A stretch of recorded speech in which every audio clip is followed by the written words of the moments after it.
जाहिर है कि लालू जी हमारे गार्जियन हैं और सिर्फ बिहार ही नहीं, राष्ट्रव्यापी स्तर पर जिन्होंने भारतीय राजनीति की जो मिसाल कायम की, वो एक रोशन मीनार की तरह है लालू प्रसाद यादव। उन्होंने भारत की और बिहार की खासतौर से राजनीति को एक दिशा दी, गरीबों को, महिलाओं को, वंचितों को, शोषितों को एक आवाज़ बनी।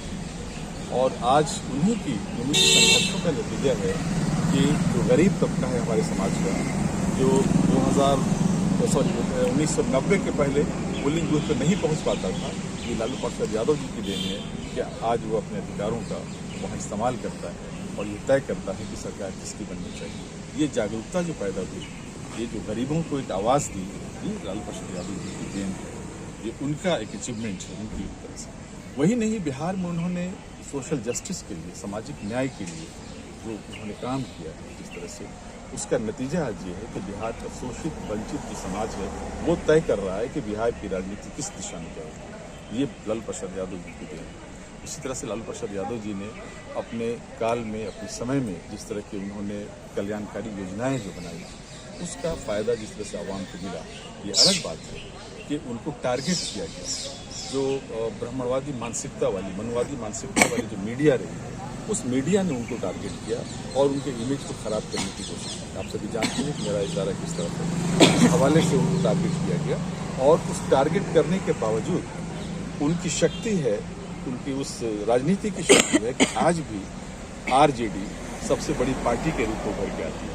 आज भी वोट परसेंटेज बिहार में सबसे बड़ी पार्टी के तौर पर, वोट परसेंटेज में भी आरजेडी सबसे बड़ी पार्टी है।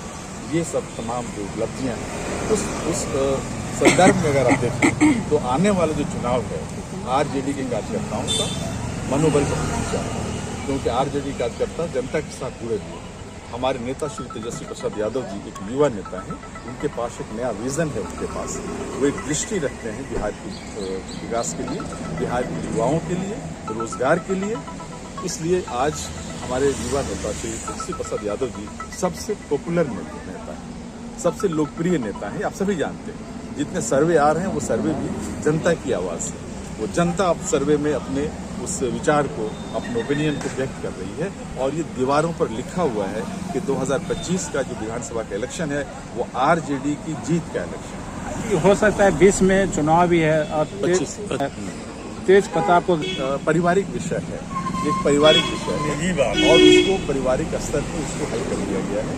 हमारे गार्जियन, हमारे नेता श्री लालू प्रसाद यादव जी ने जो उचित समझा, उसमें जिस तरह का उन्होंने अपने कर्तव्यों का निर्वाह जिस तरह से किया, जिस संस्कार को जीते रहे, उस संस्कार की रोशनी में उन्होंने अपने नैतिक दायित्व को निभाया है और हम उनको सलाम करते हैं कि ऐसा कोई नेता ऐसा नहीं है जो अपने बेटे के हवाले से इतना सख्त स्टैंड ले सके, इतनी सख्त सजा दे सके।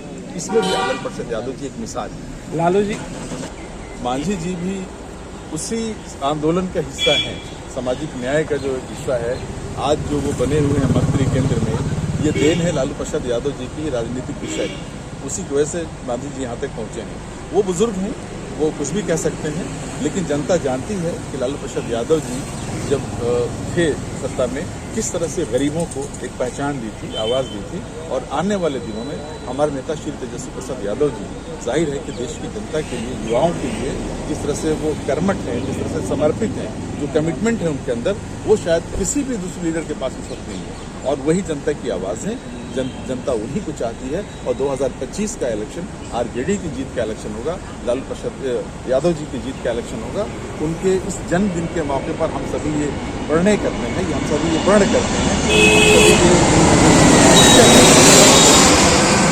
हम सभी कार्यकर्ता आरजेडी के और तमाम देश के जो दबे कुचले लोग हैं, हम इस बात का संकल्प करते हैं आज के दिन लालू प्रसाद यादव जी के जन्म दिवस में कि 2025 के इलेक्शन में हम भारत ही नहीं बल्कि बिहार की युवाओं की जो आकांक्षाएं हैं उसको पूरा करेंगे और लालू प्रसाद यादव जी की विचारधारा को मजबूत करेंगे आगे भी। मेरा नाम प्रोफेसर अनवर बादशाह है, मैं जवाहरलाल नेहरू यूनिवर्सिटी में प्रोफेसर हूँ और आरजेडी का मैं राष्ट्रीय प्रवक्ता हूँ। वो तो हमारे पार्टी के नेता तय करेंगे कौन चुनाव लड़ेगा नहीं लड़ेगा, हम लोग अपना मेहनत करेंगे। जेडीयू ने आज पटना में डबल डेकर पुल का उद्घाटन हुआ है। जेडीयू नेता ने कहा है कि सिर्फ विकास व नीतीश कुमार के राज में लालू जी ने सिर्फ महुआ बाग में जमीन खरीदने का काम किया है।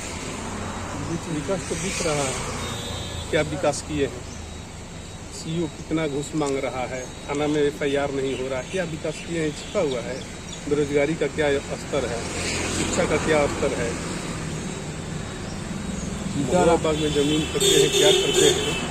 अब विकास मुख्यमंत्री बने विकास करने के लिए ना, कहाँ विकास दिख रहा है पूरे बिहार में।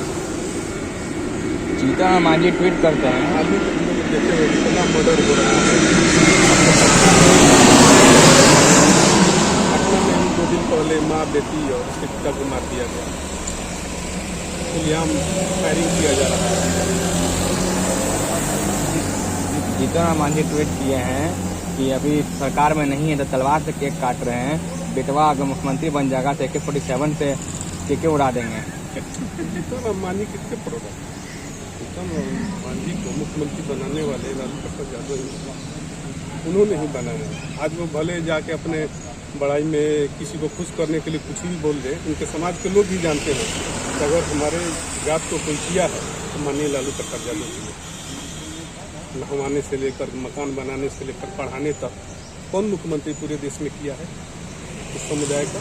जीतन राम मांझी बिना मतलब का उल्टा पुल्टा बोल रहे हैं। क्या लगता है मैं बहुमत आएगी? 2025 में निश्चित रूप से माननीय तेजस्वी जी सरकार बनाएंगे, बेरोजगारी दूर करेंगे, जो उनका वादा है, गरीबों को पेंशन 1500 पेंशन देना, 200 यूनिट बिजली माफ़ करना, भोग लगाना, रोजगार देना, सब होगा। विकास में विकास। पूर्व मेयर आरा